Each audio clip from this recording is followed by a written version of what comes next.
इन दिनों कल्कि 2898 एडी बड़ी खासी चर्चा में है और इसी के साथ में चर्चा में आ चुका है अश्वत्थामा का कैरेक्टर।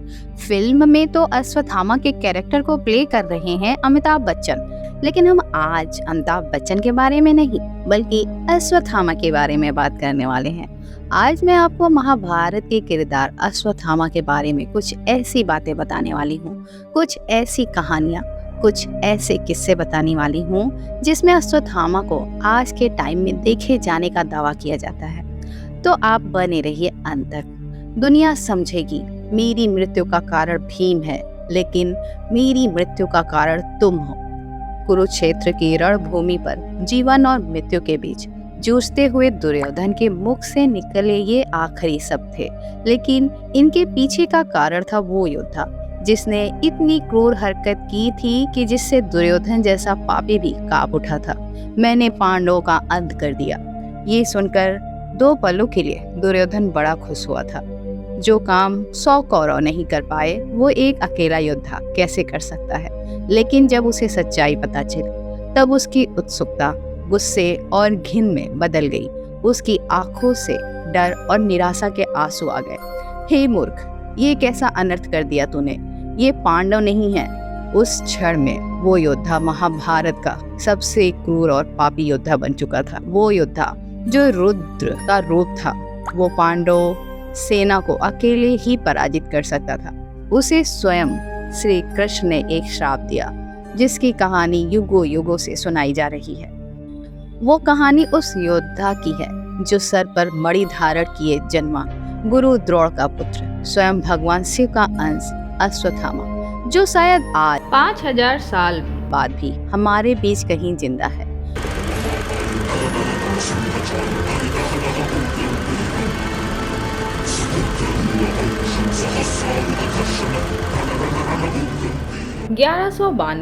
मोहम्मद गौरी से पहली जंग के बाद जब महान योद्धा पृथ्वीराज चौहान जंगल में थे तो उन्हें एक अजीब आदमी दिखा। 12 फुट लंबा हट्टा कट्टा आदमी जिससे एक अजीब सी बू आ रही थी।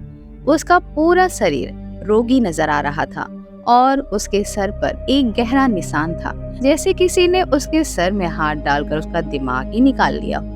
12वीं सदी में लिखी किताब पृथ्वीराज रासो के अनुसार पृथ्वीराज चौहान एक बहुत ज्ञानी चिकित्सक थे। उन्होंने उस आदमी से कहा कि वो उसका घाव ठीक कर सकते हैं, लेकिन 1 हफ्ता इलाज करने के बाद भी वह घाव बिल्कुल भी नहीं भर रहा था। उत्सुक होकर महाराज पृथ्वीराज ने उससे पूछा, आप अश्वत्थामा तो नहीं? उस आदमी ने बहुत हल्की आवाज में हामी भरी और वहां से चला गया। लेकिन पृथ्वीराज कैसे जानते थे कि वह आदमी अश्वत्थामा है? उसका जवाब छुपा है उनके सिर के उस घाव में और महाभारत में छुपी उनकी कहानी में। आइए शुरू से शुरू करते हैं।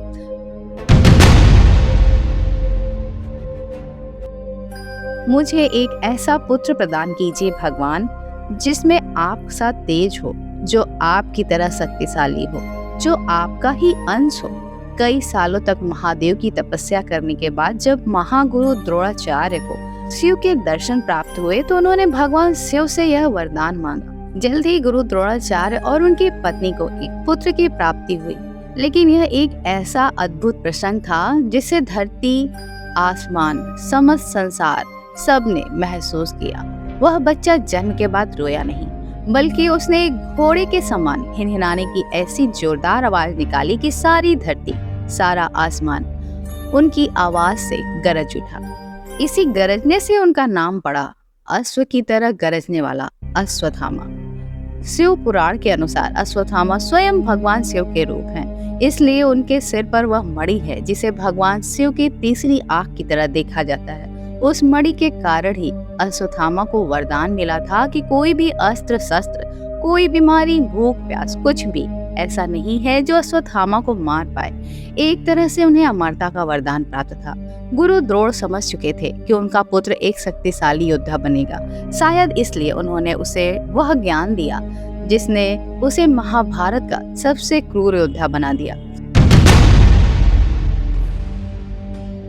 कई लोग मानते हैं कि गुरु द्रोणाचार्य ने सिर्फ अर्जुन को ब्रह्मास्त्र का ज्ञान दिया था, लेकिन यह सच नहीं है। अपने पुत्र मोह में आकर उन्होंने अश्वत्थामा को भी ब्रह्मास्त्र का ज्ञान दिया था। अश्वत्थामा की शिक्षा सभी कुरु पुत्रों के साथ ही हुई थी।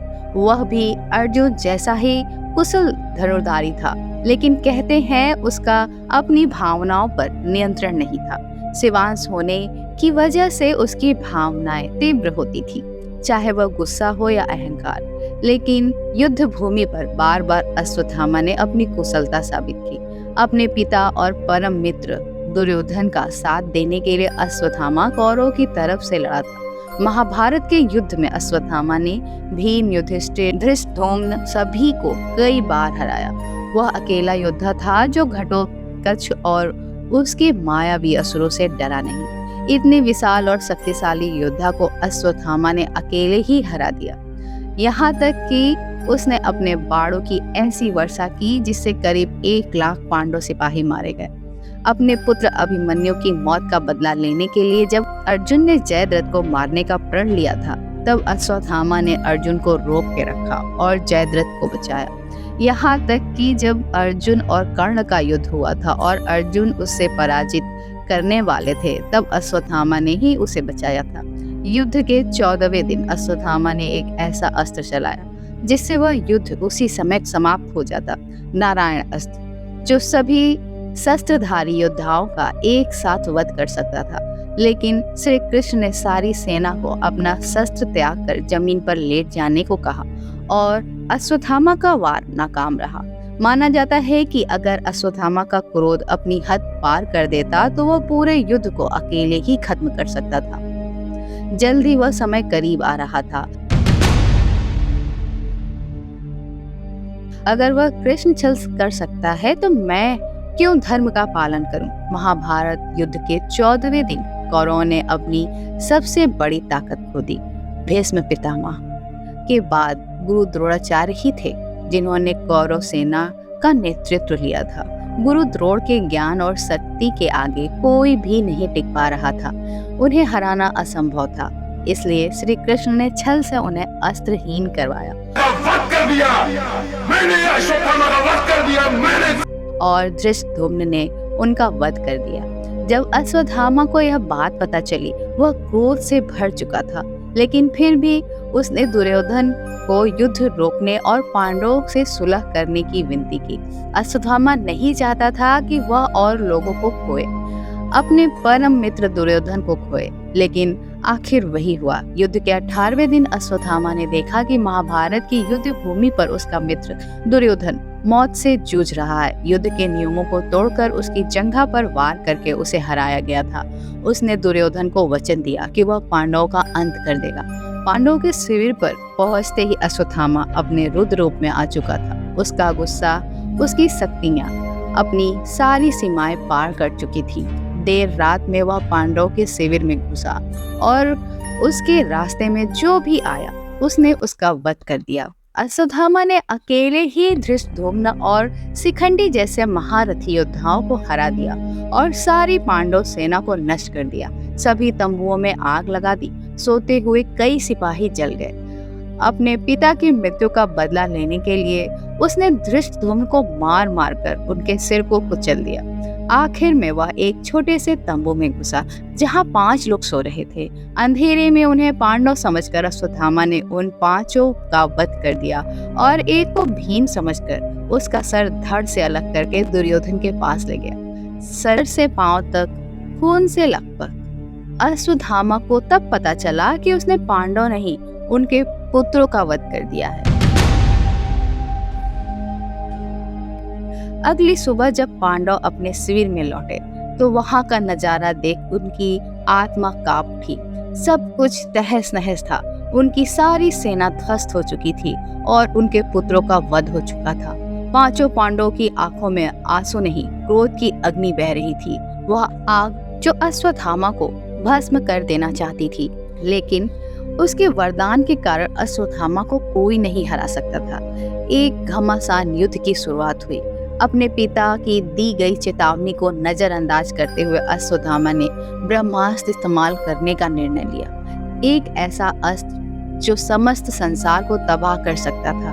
वहाँ श्री कृष्ण ने भी अर्जुन को ब्रह्मास्त्र इस्तेमाल करने की सलाह दी। अपने अंदर भीषण आग लिए वह दोनों अस्त्र एक दूसरे से टकराने ही वाले थे कि उसी समय गुरु वेद व्यास वहाँ आ गए और उन्होंने अपनी शक्तियों से दोनों को रोक लिया। उन्होंने दोनों योद्धाओं को समझाया और उनसे कहा कि वह अपने अपने अस्त्र को वापस बुला ले। अर्जुन ने अपना अस्त्र वापस बुला लिया, लेकिन अश्वत्थामा को ऐसा करने का ज्ञान नहीं था। वेद व्यास जी ने सुझाव दिया कि वह उसे किसी बड़े पहाड़ पर छोड़ दे, लेकिन बदले की आग अब तक अश्वत्थामा को जला रही थी। उसने पांडवों के आखिरी अंश को भी खत्म करने के लिए अपने तीर को उत्तरा की ओर मोड़ दिया, जो गर्भवती थी। यह देख श्री कृष्ण बीच में आ गए और उन्होंने अपने सुदर्शन चक्र को उत्तरा के सामने ला दिया, जिसने ब्रह्मास्त्र के सारे वार को खुद में संभाल लिया। ऐसी क्रूरता ने श्री कृष्ण के अंदर ऐसा क्रोध जगाया जो आज तक किसी ने नहीं देखा था। उन्होंने अश्वत्थामा को श्राप दिया, ऐसी निर्दयी हरकत करने के लिए तुम जीवन मुक्त होंगे। तुम्हें कुष्ठ रोग लगेगा जो तुम्हारी त्वचा को सड़ा देगा। लोग तुम्हें देखकर भाग जाएंगे। तुम्हारा शरीर छाले और घाव से ढक जाएगा, जहां से खून और गंदगी हमेशा बहती रहेगी। कोई भी तुम्हारी मदद नहीं करेगा, न कोई तुम्हें खाना देगा न सहारा। तुम एक भिक्षुक की तरह जगह जगह घूमोगे, बिना किसी आराम की। मौत भी तुम्हें बचा नहीं सकती, क्योंकि तुम हमेशा जीवित रहोगे। यह कहकर उन्होंने भीम को आदेश दिया कि वह अश्वत्थामा के सर से लगी मणि को उखाड़ दे, और तब से आज तक माना जाता है कि अश्वत्थामा इस पृथ्वी पर भटक रहे हैं। माना जाता है कि वह इंतजार कर रहे हैं श्री विष्णु के आखिरी अवतार, कल्कि अवतार की, जिनकी सहायता कर वह इस संसार को कलयुग के रोग से मुक्त करेंगे और अपने आप को भी। सदियों से कई अलग अलग समय पर अलग अलग लोगों ने अश्वत्थामा को देखने का दावा किया है। मध्य प्रदेश के डॉक्टर के पास एक व्यक्ति इलाज कराने आए। व्यक्ति ने अपने पूरे शरीर से लेकर पेट तक एक कपड़ा लपेट रखा था, ताकि उसका पूरा शरीर ढका हुआ रहे। वह अपने घाव को किसी व्यक्ति को दिखाना नहीं चाहता था। जब उस व्यक्ति ने डॉक्टर के सामने अपना घाव दिखाया तो उसके माथे पर एक बड़ा ही खतरनाक सा घाव था। घाव बहुत ही ज्यादा गहरा था और उसमें से पस निकले जा रहा था। डॉक्टर ने इतने गहरे घाव को देखकर व्यक्ति से यूं ही मजाक में पूछ लिया कि कहीं तुम अश्वत्थामा तो नहीं। उस समय तो व्यक्ति कुछ भी नहीं बोला। जब कुछ देर के लिए डॉक्टर दूसरे कमरे में अपना कोई सामान लेने गया और उसने फिर आकर देखा तो वह व्यक्ति वहां पर नहीं था। लेकिन इन कहानियों में कितनी सच्चाई है, यह आज भी एक गहरा राज है।